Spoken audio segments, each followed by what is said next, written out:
أعوذ بالله من الشيطان الرجيم إن الله يدافع عن الذين آمنوا إن الله لا يحب كل خوان كفور.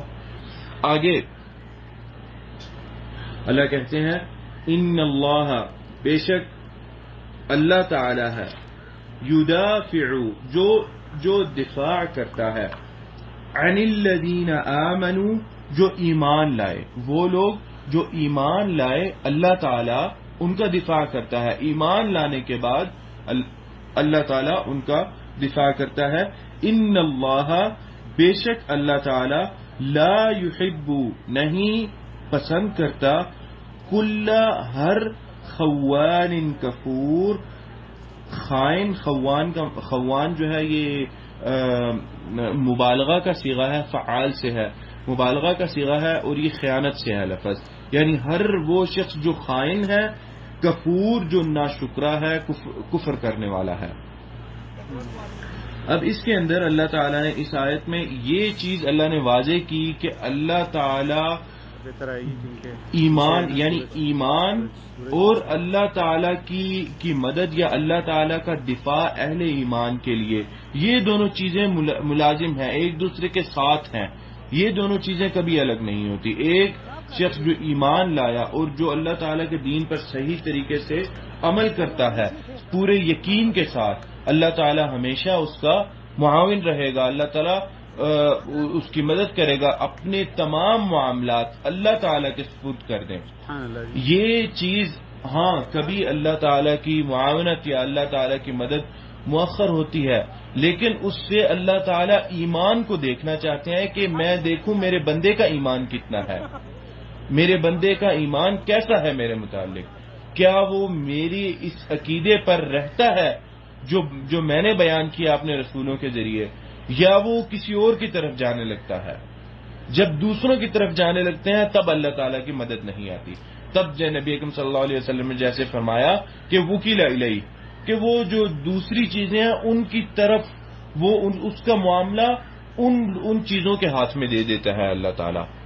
تو یہ بات ذہن میں رکھیں. اور پھر وہی بات ہے کہ اسلام کا دفاع کرتے ہوئے، ایمان کا دفاع کرتے ہوئے، مسلمانوں کا دفاع کرتے ہوئے، چاہے وہ جس انداز سے دفاع کر رہے ہیں، چاہے وہ قلم سے کر رہے ہیں، زبان سے کر رہے ہیں، یا جہاد کے ذریعے کر رہے ہیں، یہ بات ذہن میں رکھی جائے کہ اللہ تعالی ہمارا حامی و ناصر ہے.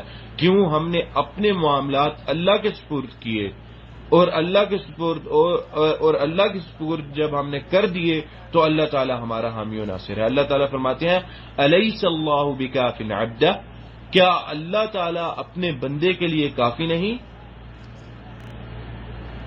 اور پھر اللہ تعالیٰ یہ بھی فرماتے ہیں وَمَن يَتَوَكَّلْ عَلَى اللَّهِ فَهُوَ حَسْبُهُ، جو توکل کرتا ہے، جو اپنے سارے معاملات اللہ کے سپرد کر دیتا ہے، چاہے کوئی معاملہ اس کو برا لگے، کوئی معاملہ اچھا ہے، جو بھی معاملہ ہے، ظاہری طور پہ ناگوار گزری بات، لیکن معاملہ اللہ کے سپرد کر دیا، فَهُوَ حَسْبُهُ، تو اللہ تعالیٰ کافی ہے اس کو. اس لیے ہم کہتے ہیں جب ارکان ایمان کا ذکر کیا جاتا ہے تو ہم ارکان ایمان میں جو آخری بات کرتے ہیں وہ یہ کرتے ہیں نؤمن بالقدر خیرہ و شرہ. یہ اللہ تعالیٰ پہ توکل ہے کہ ہم اپنی قدر اور اپنے جو ہمارے مقدر میں لکھ دیا ہے ہم اس پر مکمل ایمان لاتے ہیں. مکمل ایمان لانا کیا ہے کہ اس کے خیر اور شر، اچھے اور برے، اس پر ہم ایمان لاتے ہیں. اور جیسا کہ علماء نے بیان کیا کہ خیرہ و شرہ سے مراد، یہ چیز ابن تیمیہ رحمہ اللہ بھی بیان کرتے ہیں، کہتے ہیں خیرہ و شرہ سے مراد انسان کے نزدیک خیر اور شر، کیونکہ اللہ تعالیٰ کو تو پتا ہے کہ فلانا معاملہ اگر یہ ابھی اس معاملے کو برا سمجھ رہا ہے یا اس معاملے کو اچھا نہیں سمجھ رہا تو آگے جا کے اس کو سمجھ آئے گی کہ یہ معاملہ ٹھیک ہے. اللہ تعالیٰ کے ہاں وہ معاملہ شر نہیں ہوتا، وہ معاملہ خیر ہی ہوتا ہے. اللہ تعالیٰ نے اس آیت کو ختم کیا خوان کفور، تو اس میں اشارتاً کفار مکہ کے لیے پیغام ہے کہ تم نے جو خیانت کی، یعنی اللہ تعالیٰ نے ان کو جو ولایت عطا کی، تولیت جو اللہ تعالیٰ نے ان کو دی اپنے گھر کی، اپنے بیت اللہ کی، جو تولیت اللہ تعالیٰ نے عطا کی، اس میں انہوں نے خیانت کی، یعنی اللہ تعالیٰ نے ان پہ یہ فضل کیا کہ ان کو ولایت عطا کی، اور خیانت انہوں نے یہ کی کہ اللہ تعالیٰ کے ساتھ شرک کرنا شروع کر دیا، اللہ تعالیٰ کے ساتھ معبودوں کو ملا لیا. ما نعبدهم الا ليقربونا الى الله زلفى، کہ ہم تو ان کی عبادت نہیں کرتے سوائے اس لیے کہ یہ ہمیں قریب کریں. کس کے؟ اللہ تعالیٰ کے. لیکن اللہ تعالیٰ نے اس کو شرک میں ڈالا. اس لیے یہ بات بھی ذہن میں رکھیں کہ جو شخص یہ کہے کہ نہیں جی ہم تو قریب ہونے کے لیے کرتے ہیں، تو نہیں، اللہ تعالیٰ نے اس چیز کو برا جانا. ما نعبدهم الا ليقربونا الى الله زلفى، یہی جواب تو کفار مکہ بھی دیا کرتے تھے، اور اس کو اللہ تعالیٰ نے اس کی تردید کی، اس کا انکار کیا کہ نہیں، مجھے نہیں چاہیے ایسے اعمال تم لوگوں کے جو ان کے ذریعے جو واسطے سے ہو. وَنَحْنُ أَقْرَبُ إِلَيْهِ مِنْ حَبْلِ الْوَرِيدِ، میں تو تم لوگوں کی شاہ رگ سے بھی زیادہ قریب ہوں. بیان کرنے کا مقصد اللہ کا یہ تھا کہ تاکہ لوگوں کو پتہ چلے کہ کسی وسیلے سے اللہ تعالیٰ سے طلب کرنا یا اللہ تعالیٰ سے عبادت کرنا مقصود نہیں ہے. اللہ تعالیٰ تو نہایت قریب ہے، سیدھا اللہ تعالیٰ کی عبادت کی جائے.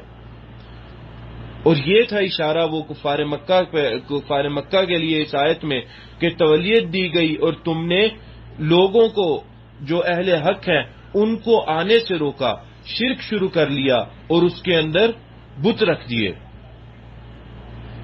جو بت تھے جن کو نبی اکرم صلی اللہ علیہ وسلم نے فتح مکہ کے موقع پر ختم کیا تھا، ان کے متعلق اللہ تعالیٰ نے بت رکھ دیے. تو خیانت کی انہوں نے، اللہ تعالیٰ نے جو امانت ان کو دی تھی اس میں خیانت کی انہوں نے. کفور، اور پھر یہی ناشکری بھی ہے، انہوں نے ناشکری کی اللہ تعالیٰ کی کہ اللہ تعالیٰ کے ساتھ معبود ٹھہرا لیے.